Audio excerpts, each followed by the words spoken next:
Part of the process of grooming children is establishing a connection, isolating a child, testing boundaries of all which counselors you're providing opportunities. Stop now. Why are we doing this? Why are we doing this kind of thing when we can have a women's washroom, change room, showers, same with the men, and we can also accommodate our transgender population. Again, we want to be very respectful. We want to do the same thing. We've done it with the disabled, and we've been very successful at doing that.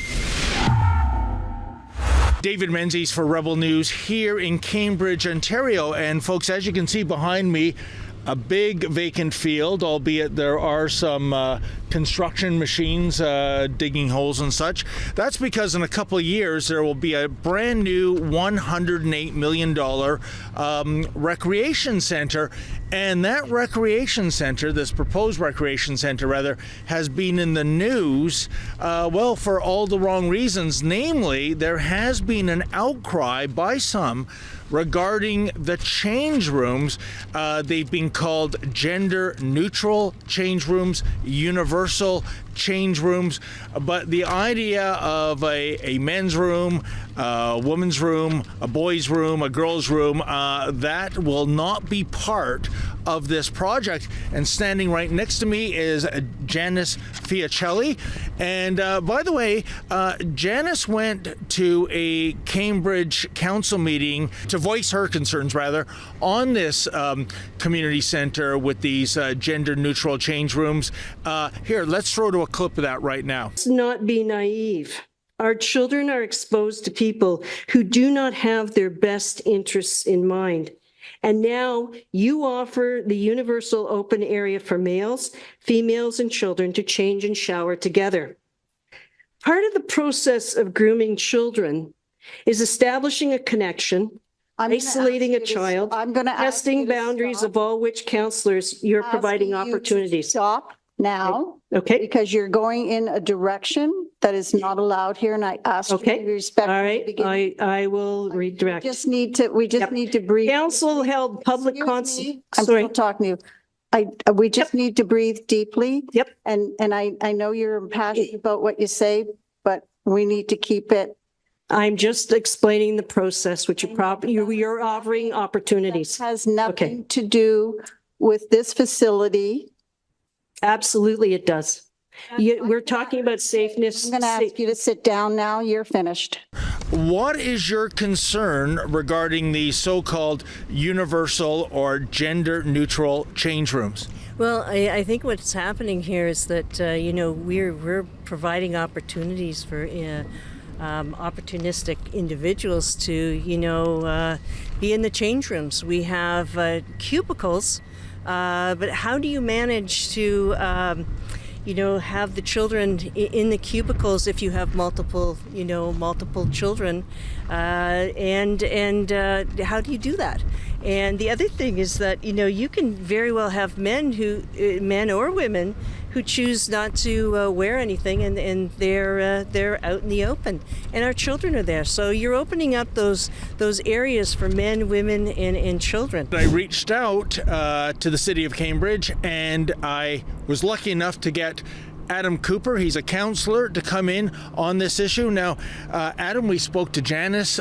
She aired all her concerns. I'm sure you're familiar with those concerns. She showed up at a council meeting. You told me off camera that these concerns about these universal or gender neutral change rooms and washrooms, they've been blown out of proportion. What say you about these rooms? That's putting it lightly, saying it's blown out of proportion. I mean, frankly, I understand that people are passionate about this issue, and if what they are reading were true, I'd be upset too. But I'll put it bluntly, what the information has been put out there is frankly just bull. Oh, okay. It absolutely is. I've seen the articles. I've seen the articles that people have been reading that are getting them up in arms, and it's trying to inflame the situation. Whoever wrote these clearly is not educated on exactly what is happening in these changing rooms. So people are being told, oh, there's going to be men changing in front of women, in front of children. Everyone's using getting naked in showers in front of each other, and the fact is, it's total crap. That is not what's happening at all. But Janice, in fairness, as I understand it, each cubicle is for one separate person. So if I went in there, there would be no chance of, say a little girl getting changed as well. We'd all have our separate cubicles. That's what the proponents of this kind of a setup are saying. Do you buy that? No, I don't. Those cubicles they're solid from the bottom to the top. I realize that they're open at the top. And that's about 8 feet, right? Yeah, that's right, and they lock. Okay. And what are the what are the chances of losing track of your children? How are you going to accommodate multiple families with 34 cubicles? So it's a logistics thing. It's Absolutely. Okay. Absolutely. It's a logistical nightmare. And if they're going to be putting in a school here, and the schools are going to have, the opportunity to use the complex, you have 2 classrooms, 30 kids in each classroom, 34 cubicles.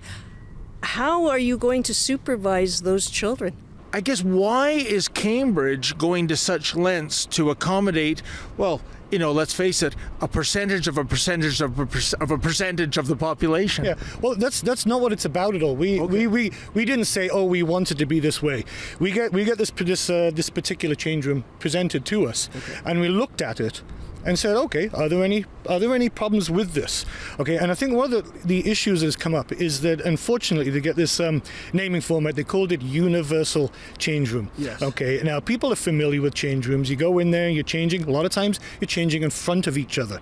Okay. Men changing in front of men, women changing in front of women. So when you say universal change room, gets everyone hair up on the back of their neck, and I fully understand that.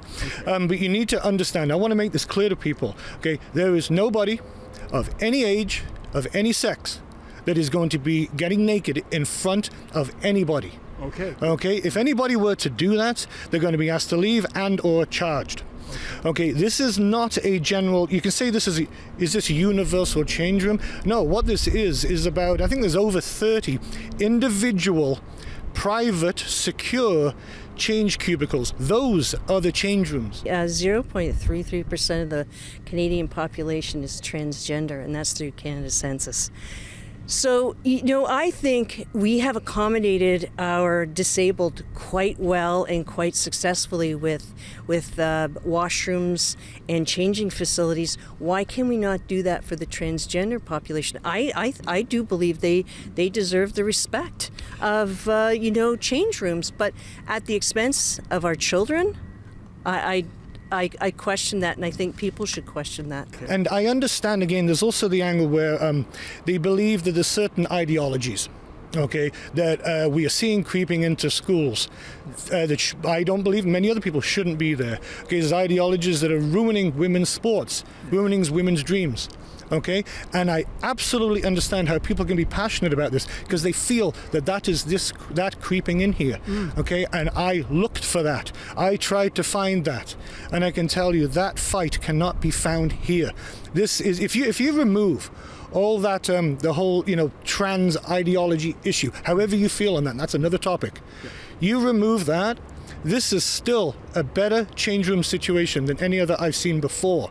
So maybe I think what you're saying, this is almost a solution in search of a problem, that if we had a male change room and a female change room, and like so many other facilities in existence right now, an all gender change room, a family change room, then everyone is accommodated. Absolutely. Why do we not allow the choice? The choice to change in a women's washroom, a choice to change in a men's washroom. You have the family, we have family change rooms, I should say. And we have the transgender area for them, or change room. It's quite doable and it's quite logical. And I think it respects everybody and accommodates everybody. Again, there's a lot of really brutal misinformation going on out there. Okay, and I mean, we're getting horrible emails that are based on things that, just like I said, they're crap. They're just not true. We listened to the delegates at the meeting, and we've been told that Miss Fischetti, and I understand she's passionate about this, and I understand that. That she was shut down because we didn't believe, we didn't want to listen to the other side of the story. It wasn't. Fact is, she went off topic. Okay, we tried to bring her back, and she refused to do that. Okay, and Jan had to take control of the situation. Everyone's saying that she was removed. She was not removed. She stayed for the entire meeting. The only person that was removed, because we had to, was one lady was standing up and yelling and screaming at the mayor. But Miss Fischetti, she was welcome to stay, and she did stay. For men, and maybe all of us, we're just opening up ourselves too as adults to false accusations, and that can happen. Why are we doing this? Why are we doing this kind of thing when we can have a women's washroom, change room, showers, same with the men, and we can also accommodate our transgender population. Again, we want to be very respectful. We want to do the same thing. We've done it with the disabled, and we've been very successful at doing that. Is there anything you have up your sleeve, or are you resigned to the fact that these universal change rooms are going to be part of this new rec center? Well, I'd like to think that more people will become aware of this situation, and they will take it up, learn about it, and maybe voice their concerns. And in terms of illegal, that's something that people will have to decide if that's an option that they want to take. Hey folks, as always, Rebel News tries to tell you the other side of the story, but you know what? We need your help. Unlike the mainstream media, we don't receive a nickel's worth of funding from the federal government, nor would we receive it if offered, just in case hell froze over. In any event, if you can support our journalism, please go to rebelfieldreports.com. That's rebelfieldreports.com. And like I said, if you're in a position where you can donate, that would be greatly appreciated.